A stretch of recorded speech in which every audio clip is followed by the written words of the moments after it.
Well, probably the most important alternative dispute resolution method that is available is the least talked about, and that is negotiations. So when a problem pops up, um, and the owner and the association cannot agree on a resolution, then the job of the counsel for both the association and for the owner is to try and resolve that before it goes any farther. And so an alternative resolution, or alternative dispute resolution that's always available is to negotiate a settlement with the other side. Now, having said that, there are some statutory requirements in associations for alternative dispute resolution. In fact, there's a section in the statute that covers just alternative dispute resolution for community associations. And those include mediation. For homeowners association, there are certain disputes that must be mediated, so it's mandatory before one side or the other can file suit. But there's also voluntary mediation. At any point, both parties can agree to mediate the matter.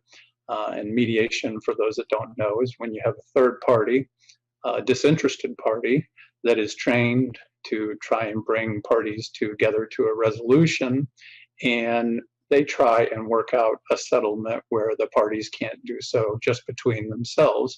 It's not binding. The mediator doesn't have the authority to make a settlement, but tries to bring the parties together.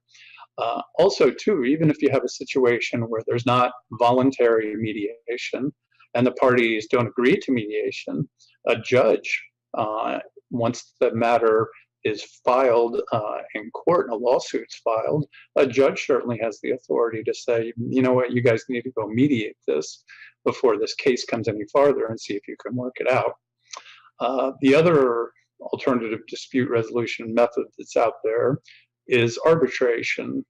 And specifically for condominiums, there are certain matters that must be sent up to the state of Florida, and there are arbitrators that are assigned, and the arbitrators make a decision after hearing from both the owner and from the association.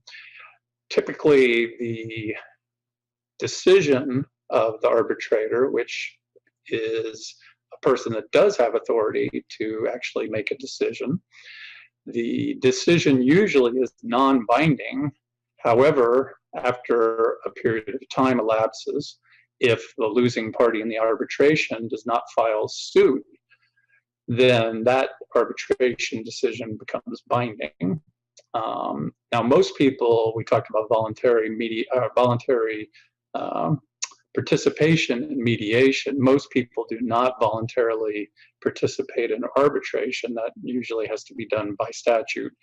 And the reason is because it's very, very close to litigation. It's much more formal than mediation. And you have somebody that has the actual power to make a decision, and it also to cost more money than typically mediation does. So for arbitration, it's usually because the statute requires it, and usually that applies to condominium associations.